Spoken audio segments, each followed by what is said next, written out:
who controls the web? The spider controls the web. And the spider is at a level that you never see. It's not Tony Blair, he's a strand. The Bush family, they're a strand. Even the Rockefellers are a strand. The real power that's manipulating all this, you never see. It operates from the shadows. So it's operating to a central dictated policy. And this is why you're seeing the same things happen in all different countries at the same time. It's because the orders and the policy are coming from a central point. We can work on the level of banking scams, political scams, manipulated wars, manipulated 9/11s, and we should, because we need to know that. But if that's all we're doing in terms of communicating knowledge, then basically we're operating in a cycle of this is the problem, but how the hell do we get out of this? We will never know how to set ourselves free until we understand the nature of who we bloody well are. How do you set yourself free when you don't even know you are? How do you set yourself free when you don't even know the nature of reality that you're living in and manifesting and making happen without your knowledge that you're making it happen? You can't.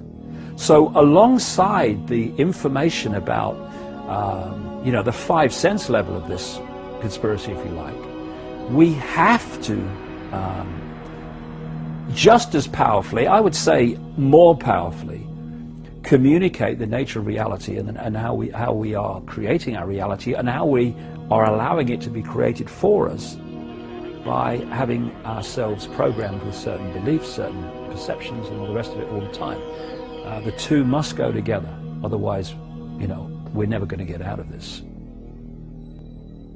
If I tell you that's a computer and you are infinite consciousness, I'm not telling you anything you don't already know. I'm telling you what you've forgotten.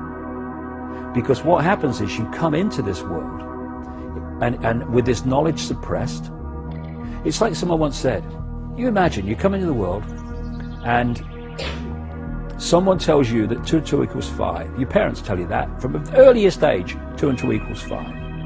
You then go to kindergarten and nice teachers tell you that 2 and 2 equals 5. You then go to school and teachers at junior school, senior school, they tell you 2 and 2 equals 5. By now, all your mates who've been through the same system, they're telling you 2 and 2 equals 5, and if you say it equals 4, they laugh at you.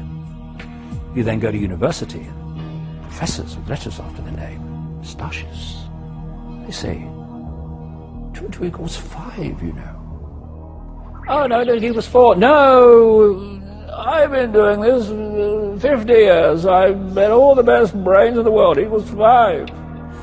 That boy will not go far. And then you turn the telly on, and someone's going, good evening, 2 and 2 equals 5. Now the weather, right? There's a good chance that you'll go through the whole of your life believing 2 and 2 equals 5, but still equals 4. And what this information about the nature of reality is doing, basically it's saying, do you remember 2 and 2, 4?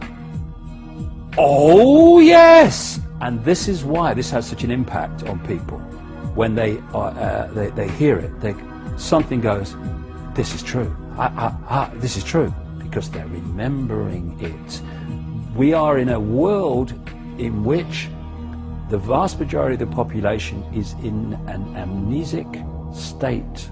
They are in a hypnotic trance because they have been implanted with false information about themselves and the world ever since they arrived.